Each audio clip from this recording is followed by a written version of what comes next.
Gopijana Baba Devardhari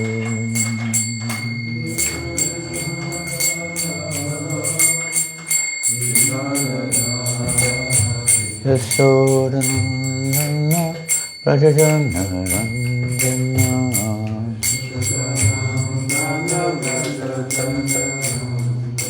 Yasodhanandana Rajajana Ranjana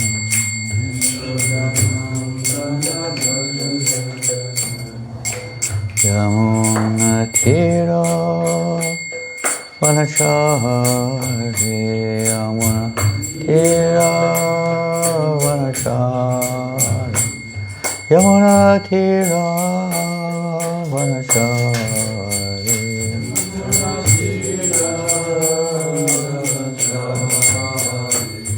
Radha Madhava Kunja Vihari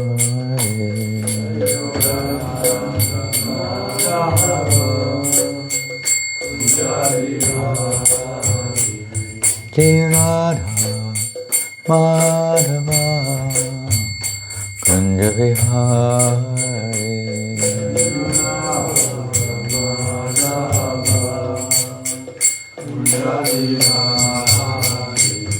Jai Radha Madhava Kunja Vihari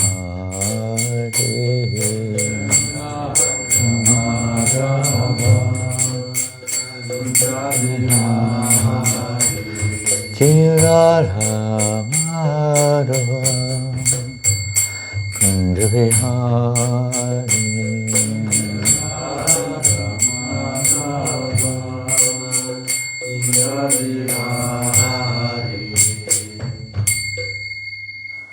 Jai Om Vishnupada Paramahamsa Parivrajagacharya Astata Sadashesi Bhaktivedanta Swami Prabhupada ki Srila Prabhupada ki Gaur Premanandi.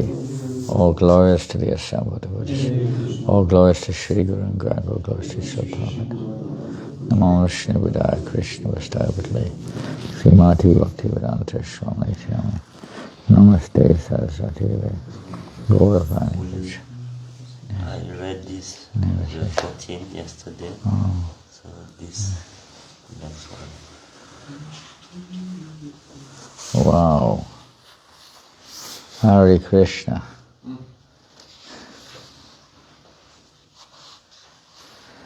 Krishna is the source of all incarnations.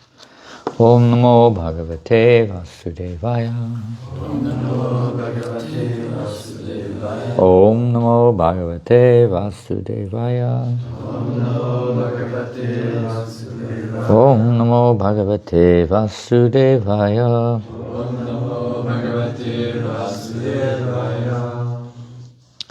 Reading from Srimad Bhagavatam, Canto 1, Chapter 3, Text 16. Who's going to translate for mice? Just mice needs translation, is it? Everyone else understand English? Yes, but I'm not sure about the English.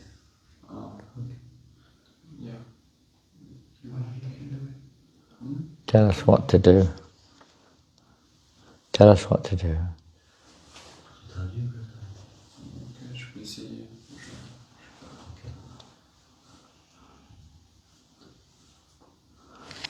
What do you want us to do?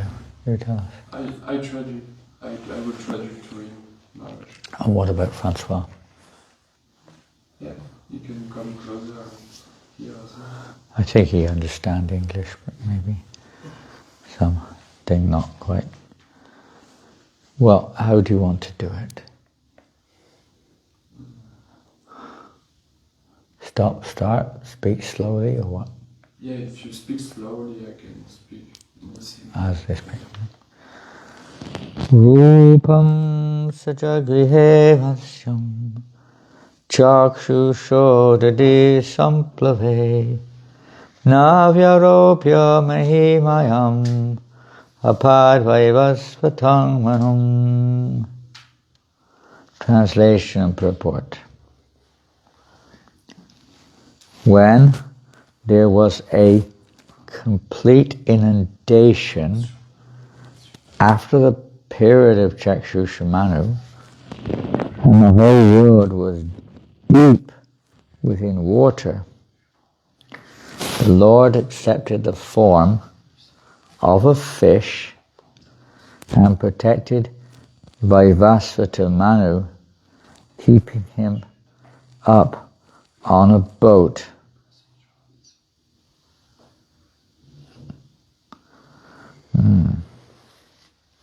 Purport by Srila Prabhupada. According to Sripad Sridhar Swami, the original commentator on the Bhagavatam, there is not always a devastation. You can read it in the book there if you get it close enough. Huh? It's the same. There is not always a devastation after the change of every Manu. And yet this inundation after the period of Chakshusha Manu took place in order to show some wonders to Satyavrata. But Srila Jiva Goswami has given definite proofs from authoritative scriptures like the Vishnu Dharmatara, Markandeya Purana, Harivamsa, etc., that there is always a devastation after the end of each and every Manu. Srila Vishwanath Chakravarti has also supported Srila Jiva Goswami, and he, Sri Chakravarti, has also quoted from Bhagavatamrita about this inundation after each Manu. Apart from this, the Lord, in order to show special favor to Satyavrata, a devotee of the Lord, in this particular period incarnated himself. Jai Granthai Srimad Bhagavatam Ki Jai. Tomorrow's verse is dealing with, well, If you want to continue and do tomorrow is talking about, well, that's tomorrow, isn't it? Is there anything on the calendar today? Vaishnava calendar, can you check? But I can't remember much about this pastime, of course. no, but tomorrow is Ekadashi and Gokishwar. it's the first day of Bhishma Panchaka. Is it also some other personalities? It's the last day of Gorakeshwara Das Babaji. Thought it will be. Tomorrow, yeah. Ekadashi, nice day. Great. So I can't remember. Where is the pastime of Matsya Avatar? Which canto is that in? It's the ninth of eighth. Eighth or ninth canto? Maybe someone can look it up because it is a long time since I can't remember. I mean, it may not be very long ago, but it's not one of those pastimes that I've kind of put. Rarely you hear about it, and I hardly ever think about it. And I can't remember, there's no point speculating. Well, yeah, well, someone can look it up if you've got a search mode. You know, open up all the books, and then. I'm sure it's Maybe in the back in the index. You look in there, Matsya. You can check in the database, yes. But there's an index, should be an index at the back. There is? Yeah, so Matsya. Matsya Avatar. Matsya is a fish, huh? Yeah, 8:24. Okay, then let's read it. Let's read the pastime of Matsya Avatar. Please? You want to read it in English? Well, I wish I could read it in French. In French? Well, I mean, you probably won't understand me very well if I read it in French, and I won't understand it at all. Well, maybe one or two words. Which chapter, which chapter, which chapter? It's chapter 24, is it? Chapter 24? Eighth Canto, chapter 24. As far as the incarnations are concerned, they are as innumerable as the waves on the ocean. Have you ever tried to count the waves on the ocean? You ever sit by the seashore? Someone said, okay, can you count how many waves there are? Sit there and count the waves. Pretty difficult to count. Huh? I mean, you can count, but you never end. They keep coming, no? They're not fixed, you know, they're ever coming. So incarnations of God are like that. But the symptoms of the incarnations, we could say that therefore I'm also an incarnation. We could also claim ourselves. Well, to a certain extent, you could say every living entity is an expansion, at least, of Godhead. But when it's referring here to the Purusha, or the Supreme Lord Himself in His expansions, it's not referring to what's known as the Vibhinangsa expansions, the Jiva expansions. These are referring to the Svanksa, or the forms of the Lord Himself when He expands or incarnates into this world. Ajopi Sun Navyayatma Pakitim Samadishtaya. He doesn't have a material form. He has a spiritual form. When the jivas, the parts and parcels, become separated by consciousness, they have material forms. Maybe somewhat related, but not of the same quality. So the jivas are not considered to be in themselves incarnations. They may be empowered incarnations of that sort, but not in the sense of the avatars.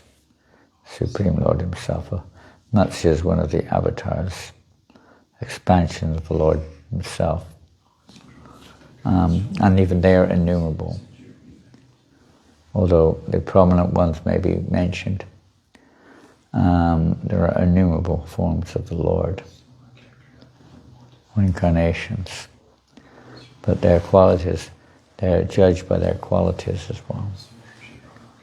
One has to show the power of Godhead, not just claim to be. One may claim to be, the best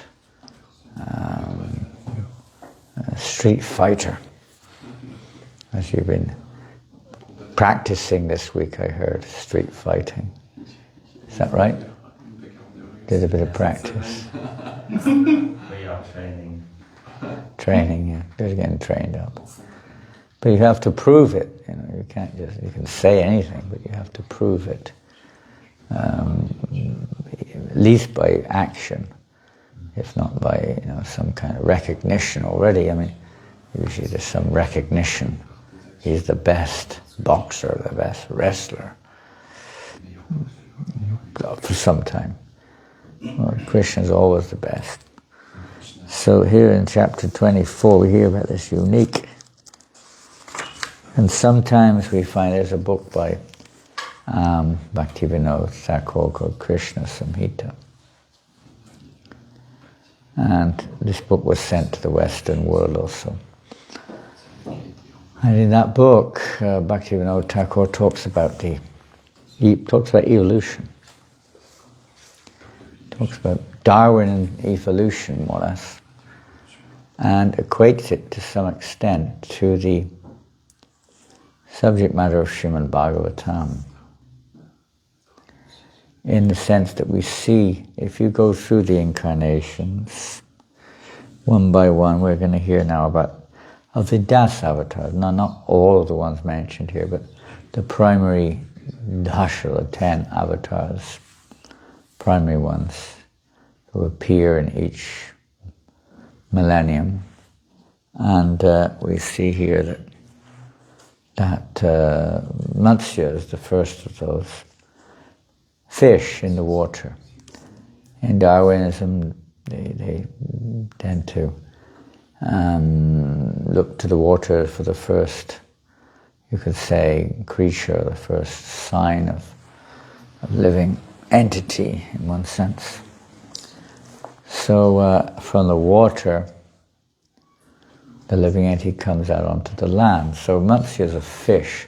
The next one is a kind of a water land creature known as Kurma. Kurma. Tortoise, turtle form. The next one is a land creature. What is that? Pardon? I didn't hear. No. Land creature. Huh? No. Varahadev, the boar incarnation is an animal. So you've got fish, then sort of in between, turtle, and then land, and animal. Then you've got Nrsingadev, right? Nrsingadev is half animal, half man. So it goes like this, through the, and he equates it with, Darwin's theory, more or less. It's like that. To connect with, whether Darwin studied this Purana or not, I don't know. Sometimes they do. Sometimes these Western, whatever they are, anthropologists or something, they are familiar with the Vedic version. Taking that, then they kind of make up theories, material, without the presence of God. So Matsya is the first of these fish. Sometimes people will say, this sounds very fishy. You know that term? You heard that? This sounds very fishy. Do you know what that means? You know what it means? In French, you may have a similar term. Fishy means, come on, you expect me to believe that? I don't think this is true. This is a story. This is not real. Very fishy, not reliable. Tell them to be quiet up there, please. Are they making that noise to annoy us, or is that just moving? But we're not making any noise, are we? No. I doubt whether she can hear unless she's got a stethoscope on the floor or something, picking up every word. So anyway,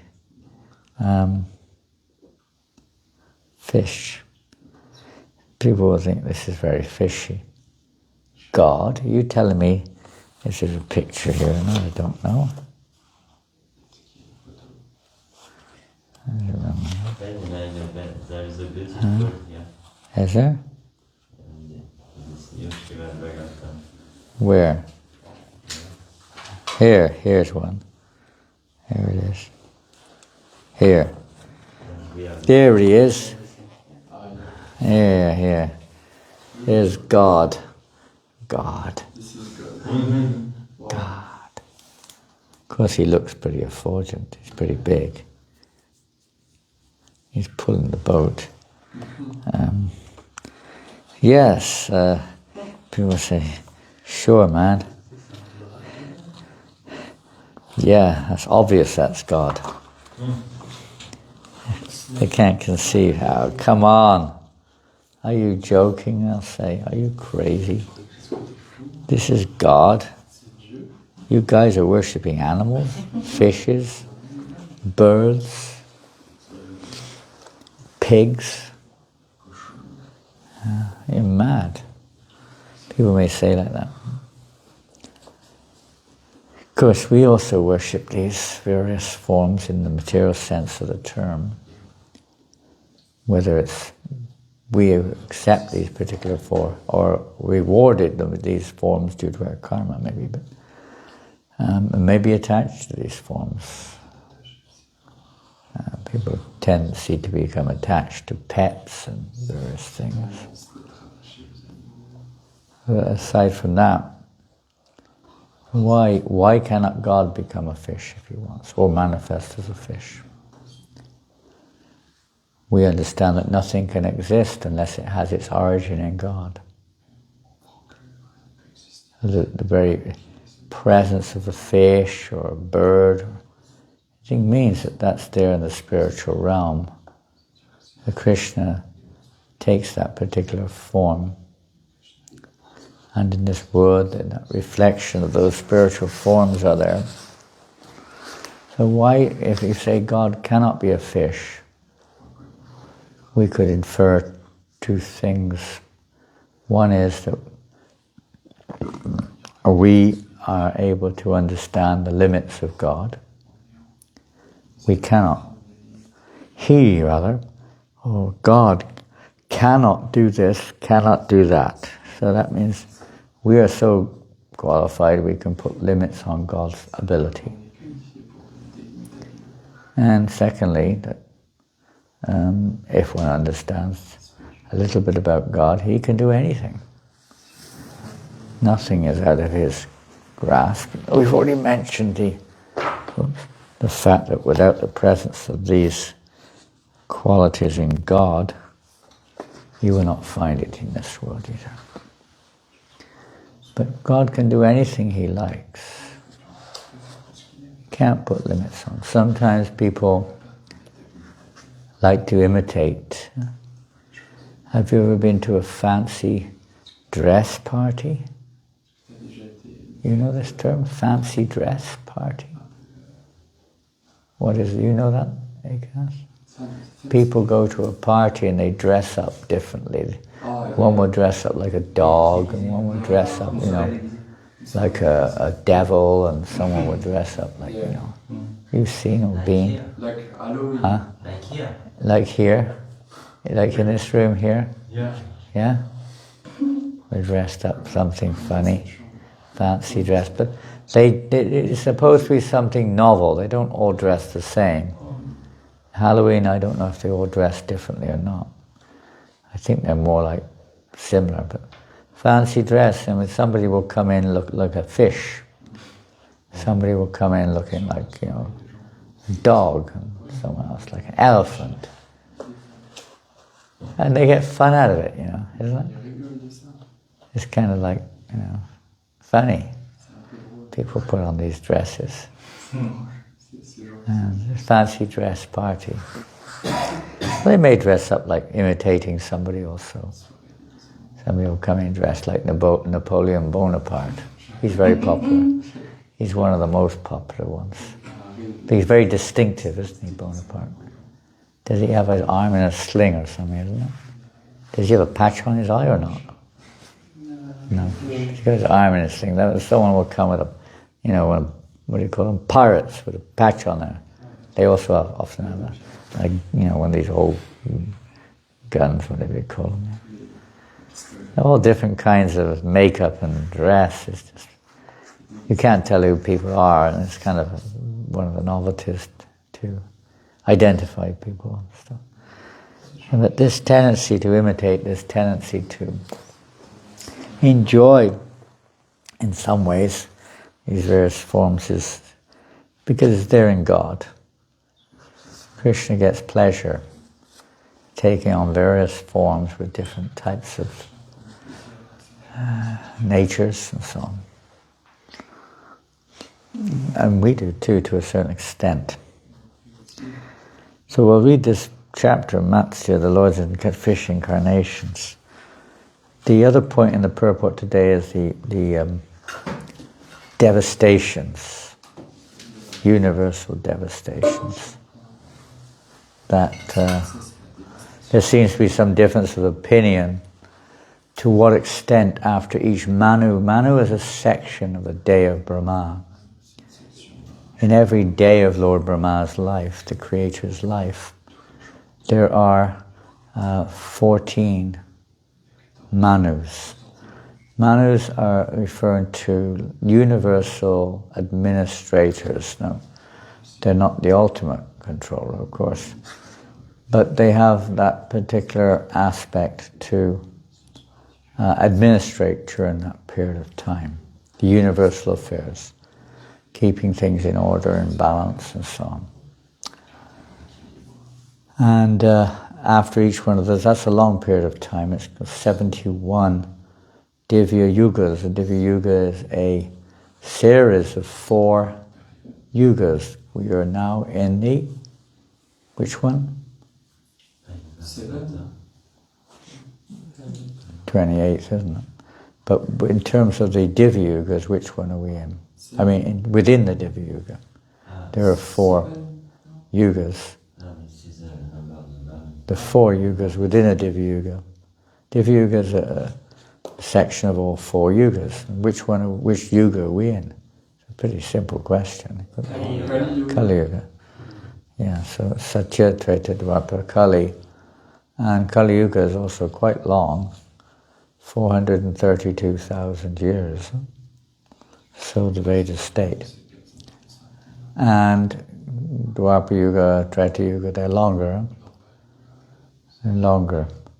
And Satya Yuga is even longer. So I don't know, the entirety of the length, I think it's 4,300,000 years or something, each Divya Yuga. And there are 1,000 in a day, and 71 in a life of Manu, but 1,000 Divya Yugas in a day of Brahma. So that's quite a lot. That's 8 million, etc. Day, night, this thing, that thing, multiplied by 1,000. We've got a big figure, 4,300,000 and something thousand times 1,000.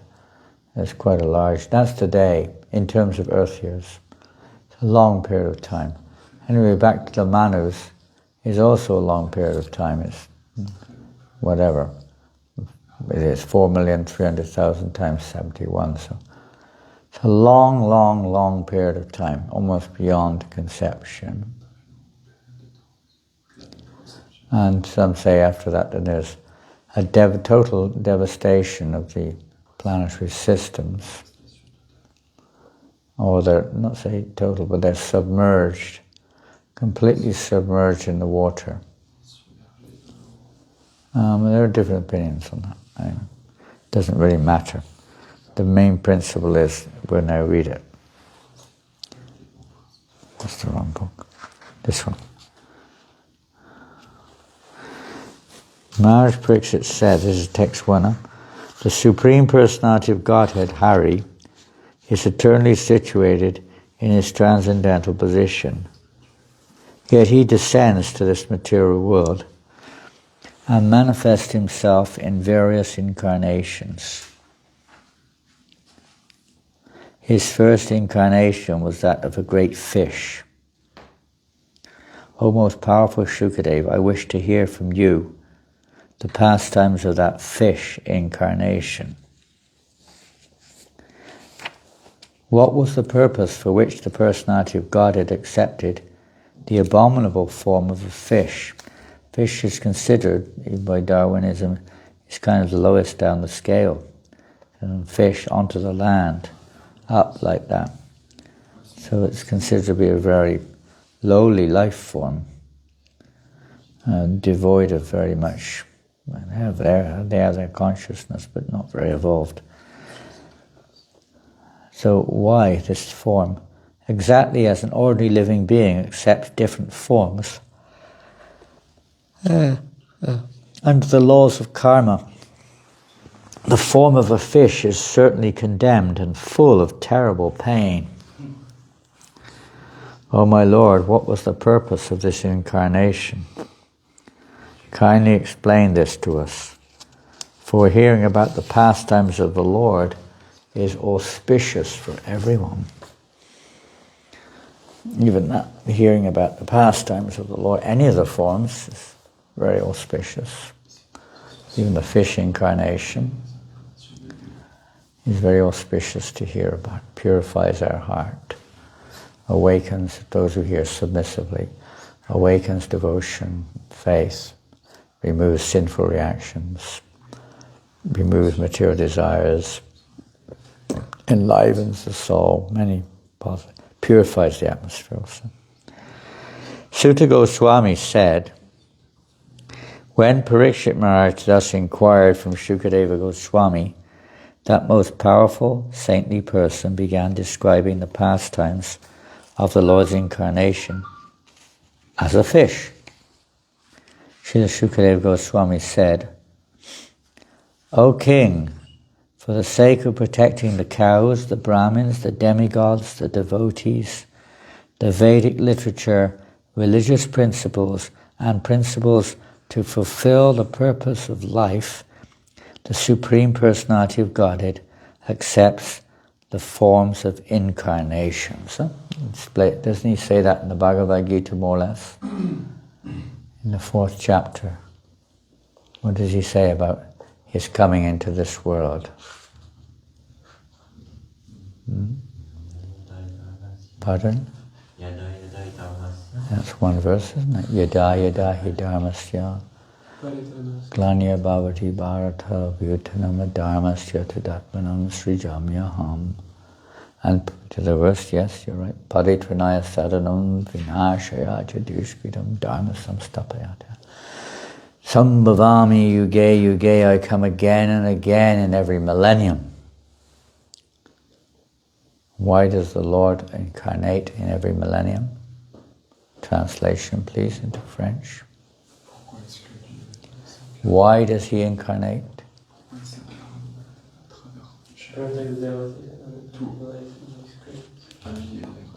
To protect the devotees. Ah, yeah, to protect or enliven. To bring pleasure to the devotees and to annihilate the demons. Or to protect the devotees. To protect religious principles. To establish religious principles. To remove the impious. And so on. To remove ignorance. Various reasons. The Lord appears in this world in various forms, and he'll generally take various forms appropriate or according to the need.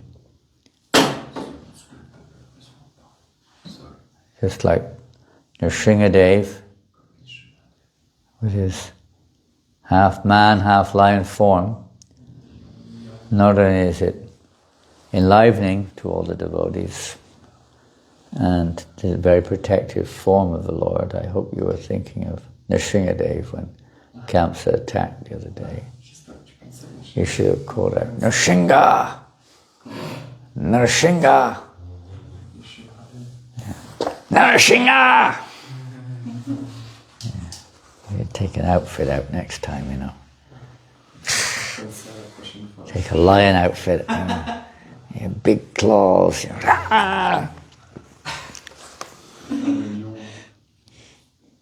Many arms. Ooh. So, not only that, but because of Hiranyakashipu, who thought, no, I have defied God, he can't touch me. There's nowhere I can be killed by anything, not even by COVID. He had COVID protection, he had the vaccine.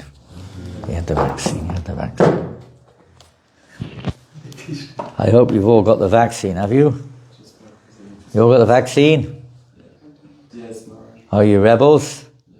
Last year he took the vaccine. Yeah? Yeah, to go to... And then we were on the marathon. You were there too. Yeah. And he felt very sick even though he had the vaccine. Huh? You didn't have the vaccine, you didn't get sick, right? And you're staying in the same room. Yeah. Goranatala was saying he was sick. He was sick and he had the vaccine. Yeah. Harini also had the vaccine and got sick. Yeah. All the ones who had the vaccine got sick. Yes. The others didn't get sick. Isn't it weird? Ceux qui ont fait le vaccin étaient malades. Ceux qui n'avaient pas fait le vaccin étaient... This vaccine will help you to get COVID. Si tu fais le vaccin, tu auras le Covid. I got sick for a few hours, that was it. Malade pour quelques They said I had COVID, but I didn't feel like I had even a cold. ça allait. I just went back out on the Sankirtan straight away. They were worried, huh? Doctor was worried. Old man with COVID.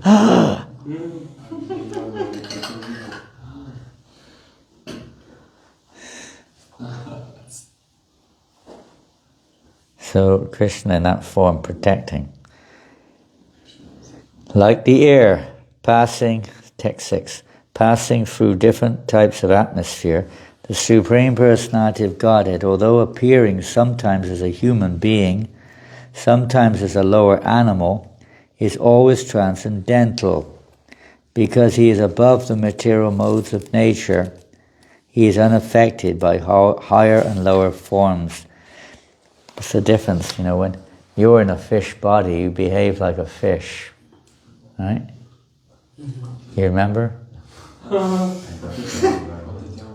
Remember being a fish? You lost your memory, huh? You watch a fish in a bowl, it's like...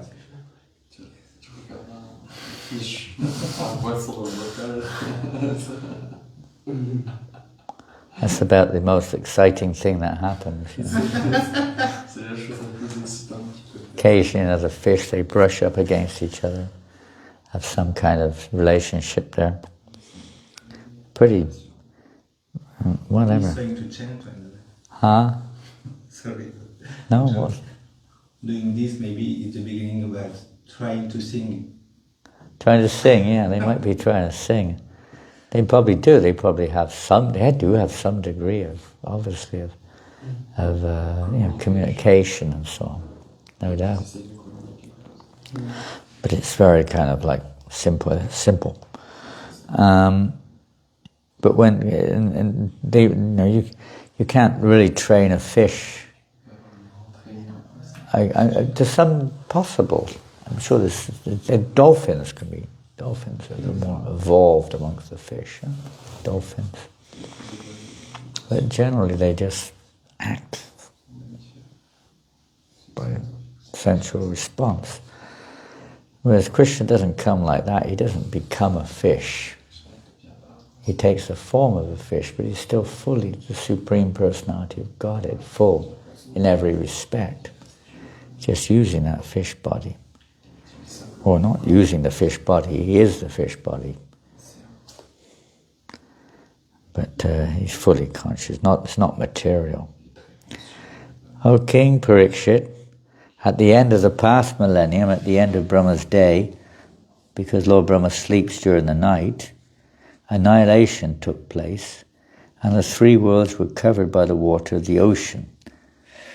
At the end of Brahma's day, when Brahma fell sleepy and desired to lie down, the Vedas were emanating from his mouth, and the great demon named Hayagriva stole the Vedic literature. There's a form of God named Hayagriva, but this is different. This is a demon. Understanding the acts of the great demon Hayagriva, the Supreme Personality of Godhead, Hari, who is full of all opulence, assumed the form of a fish and saved the Vedas by killing the demon. During the Chakshusha Manvantara, there was a great king named Satyavrata, who was a great devotee of the personality of Godhead. Satyavrata performed austerities by subsisting only on water. And there looks like a merging of pastimes here, as there is in the pastime of Varahadev also. In this, the present millennium, King Satyavrata later became the son of Vivasvan, the king of the sun planet, and was known as Shraddhadev. By the mercy of the Supreme Personality of Godhead, he was given the post of Manu. One day, while King Satyavrata was performing austerities by offering water on the bank of the river Kritamala, a small fish appeared in the water in his palms. We're doing some puja there. Satyavata, the king of Dravida-Desh, threw the fish into the water of the river, along with the water in his palm. O King Parikshit, descendant of Bharat. With an appealing voice, the poor small fish said to King Satyavata, who was very merciful, "My dear king, protector of the poor, what are you throwing me in the water of the river, where there are other aquatics who can kill me? I am very much afraid of them." He wanted to get out of the danger zone. To please himself, King Satyavata, not knowing that the fish was the Supreme Personality of Godhead, decided with great pleasure to give the fish protection. The merciful king, being moved by the pitiable words of the fish, placed the fish in a water jug and brought him to his own residence. But in one night the fish grew so much that he could not move his body comfortably in the water of the pot. He then spoke to the king as follows: "My dear king, I do not like living in this water pot with such great difficulty. Therefore, please find some better reservoir of water where I can live comfortably." This is like the material world, the living entities always wanting something more than what they've got. Then, taking the fish out of the water pot, the king threw him in a large well. But within a moment, the fish developed to the length of 3 cubits. Cubits, the length of a bow, is about 2 meters. So he grew to about 6 meters, maybe something like that. The fish then said, "My dear king, this reservoir of water is not fit for my happy residence. Please give me a more extensive pool of water, for I have taken shelter of you." This is a little sometimes like family life. Little like family life, It never ends. You give one thing, then another one, and more, and more, and more, and more, and more. Sometimes like that. "Oh, I've taken shelter of you. You have to satisfy my needs, which are ever growing." "Oh, Maharaj Parikshit," the king took the fish from the well and threw him in a lake. But the fish then assumed a gigantic form exceeding the extent of the water. So maybe many kilometers long. The fish then said, "O king, I am a large aquatic, and this water is not at all suitable for me. Now kindly find some way to save me. It would be better to put me in the water of a lake that will never reduce." When thus requested, King Satyavata took the fish to the largest reservoirs of water. But when that also proved insufficient, the king at last threw the gigantic fish into the ocean. Must have been pretty expert. This fish by this time is like maybe hundreds of kilometers big. Probably weighs a few kilos. While being thrown in the ocean, the fish said to King Satyavata, "O hero, in this water there are very powerful and dangerous sharks that will eat me. Therefore you should not throw me in this place."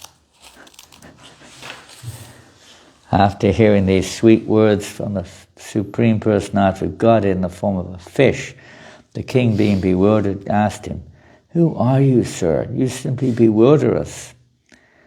"My lord, in one day," "you have expanded yourself for hundreds of miles, covering the water of the river and the ocean. Besides this, I had never seen or heard of such an aquatic animal.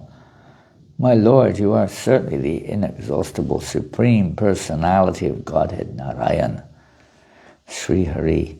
It is to show your mercy to the living entities that you have now assumed the form of an aquatic. O my Lord, Master of creation, maintenance and annihilation, O best of enjoyers, Lord Vishnu, you are the leader and destination of surrendered devotees like us. Therefore let me offer my respectful obeisances unto you." All of your pastimes and incarnations certainly appear for the welfare of all living entities. Therefore, my Lord, I wish to know the purpose for which you have assumed this form of a fish. O my Lord, possessing eyes like the petals of a lotus. You ever seen a fish with lotus-like eyes? Ever seen a fish with lotus eyes? Huh? The worship of the demigods, who are in the bodily concept of life, is fruitless in all respects. But because you are the supreme friend and dearmost super soul of everyone, worship of your lotus feet. Have you ever seen a fish with lotus feet? Haven't seen a fish with lotus feet? You're looking for one down there, mice? Maybe as a... What happened? Cramp. Yes. Got cramp. It looks like cramp. Stand. Oh, pull your toes like that. Pull your foot like this. Pull it towards you. Oh, it's okay. Too much Sitting. sports, too much physical activity, Maharaj. You were a sportsman, huh? No, this morning we did too much activity. Did you do some Physical sport? activity. Did you? You went running? Yeah. No. Okay. Maybe You'll be all right. Stand up if it's too much. Just staying in one place, sometimes that happens. Yeah. I usually find if I pull my foot towards me by pressure, not you can use your hand or not, but it usually helps.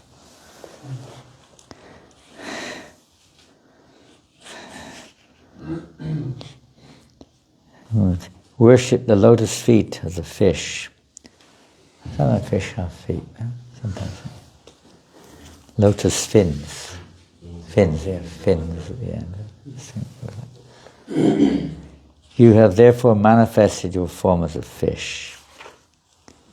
Sukadeva Goswami said, when King Satyavata spoke in this way, the Supreme Personality of Godhead, who at the end of the Yuga had assumed the form of a fish to benefit his devotee and enjoy his pastimes in the water of inundation, responded as follows.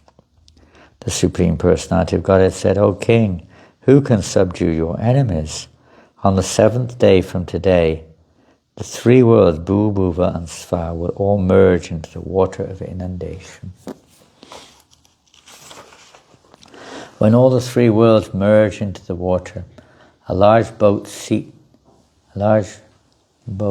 sent by me will appear before you. Thereafter, O King, you shall collect all types of herbs and seeds and load them on that great boat.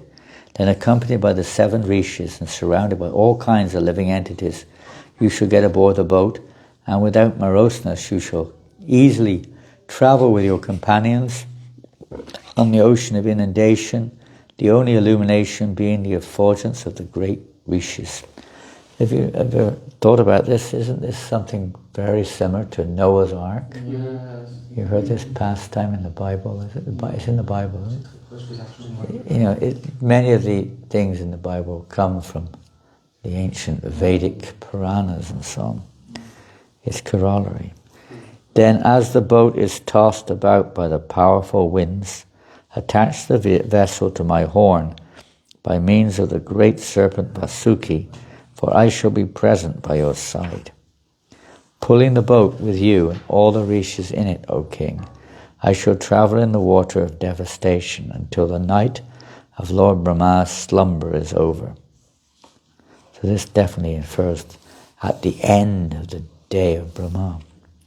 You will be thoroughly advised and favoured by me, and because of your inquiries, everything about my glories, which are known as Param Brahma, the Supreme Param Brahma, transcendental, Supreme Spirit, will be manifest within your heart. Thus you will know everything about me. After thus instructing the king, the Supreme Personality of Godhead immediately disappeared. Then King Satyavata began to wait for that time of which the Lord had instructed. After spreading, I don't know, we're running way over time here. Are we? Yeah. He said yes. That was pretty quick. To read the entire chapter will take another 5 minutes. Yeah, be okay. It's not that long. Well, it is long, but we will only read the verse. After spreading Kusha with its tips pointing east, the saintly king himself, facing the northeast, sat down on the grass and began to meditate upon the Supreme Personality of Godhead, Vishnu, who had assumed the form of a fish.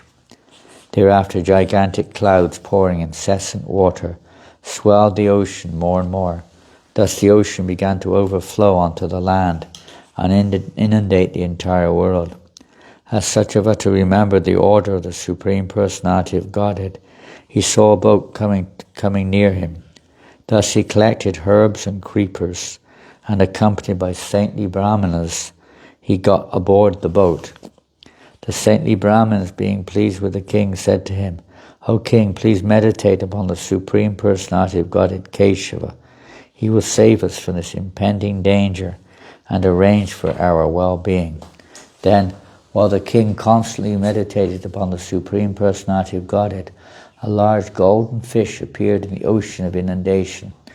The fish had one horn and was about 8 million miles long. What a big fish. Phew. Imagine trying to catch that one in the ocean. Following the instructions formally given by the Supreme Personality of Godhead, the king anchored the boat to the fish's horn, using the serpent Vasuki as a rope. Thus, being satisfied, he began offering prayers to the Lord. The king said, "By the grace of the Lord, those who have lost their self-knowledge since time immemorial, and who, because of this ignorance, are involved in a material, conditional life full of miseries, obtain a chance to meet the Lord's devotee. I accept that Supreme Personality of Godhead as the Supreme Spiritual Master. In hopes of becoming happy in this world, the foolish conditioned soul performs fruitive activities that result only in suffering. But by rendering service to the Supreme Personality of Godhead, one becomes free from such false desires for happiness. May my Supreme Spiritual Master cut the knot of false desires from the core of my heart." Oh, I'm sorry, the verses are very long actually, otherwise it would be quick. Might take more than 5 minutes. One who wants to be free of material entanglement should take to the service of the Supreme Personality of Godhead and give up the contamination of ignorance, involving pious and impious activity. Thus one regains his original identity, just as a block of gold or silver sheds all dirt and becomes purified when treated with fire. May that inexhaustible Supreme Personality of Godhead become our spiritual master, for he is the original spiritual master of all other spiritual masters. Neither all the demigods, nor the so-called gurus, nor all the other people, either independently or together, can offer mercy that equals even 1/10,000th of yours. Therefore I wish to take shelter of your lotus feet. As a blind man, being unable to see, accepts another blind man as his leader, people who do not know the goal of life accept someone as a guru who is a rascal and a fool. But we are interested in self-realization, therefore we accept you, the Supreme Personality of Godhead, as our spiritual master. For you are able to see in all directions and are omniscient like the sun. A materialistic so-called guru instructs his materialistic disciples about economic development and sense gratification, and because of such instructions, the foolish disciples continue in the materialistic existence of ignorance. But your Lordship gives knowledge that is eternal, and the intelligent person receiving such knowledge is quickly situated in his original constitutional position. My Lord, you are the supreme well-wishing friend of everyone, the dearmost friend, the controller, the super soul, the supreme instructor, and the giver of supreme knowledge and fulfillment of all desires. But although you are within the heart, the foolish, because of lusty desires in the heart, cannot understand you. O Supreme Lord, for self-realization I surrender unto you, who are worshipped by the demigods as the supreme controller of everything. By your instructions exposing life's purpose, kindly cut the knot from the core of my heart and let me know the destination of my life. Sukadeva Goswami continued, when Satyavata has thus prayed to the Supreme Personality of Godhead, who had assumed the form of a fish, the Lord, while moving in the water of inundation, explained to him the absolute truth. The Supreme Personality of Godhead said, thus explained, to the king, the spiritual science known as Sankhya Yoga, the science by which one distinguishes between matter and spirit, in other words, Bhakti Yoga, along with the instructions contained in the Puranas and the Samhitas. The Lord explained himself in all of these literatures. While sitting in the boat, King Satyavata, accompanied by the great saintly persons, listened to the instructions of the Supreme Personality of Godhead in regard to self-realization. Those instructions were all from the eternal Vedic literature. Thus the king and sages had no doubt about the absolute truth. At the end of the last inundation, during the period of Swayambhuva Manu, the Supreme Personality of Godhead killed the demon named Hayagriva and delivered all the Vedic literature to Lord Brahma when Lord Brahma awakened from sleeping. King Satyavata was illuminated with all Vedic knowledge by the mercy of Lord Vishnu, and in this period he has now taken birth as Vaivasvata Manu, the son of the sun god. This story concerning the great King Satyavata and the fish incarnation of the Supreme Personality of Godhead Vishnu is a great transcendental narration. Anyone who hears it is delivered from the reactions of sinful life.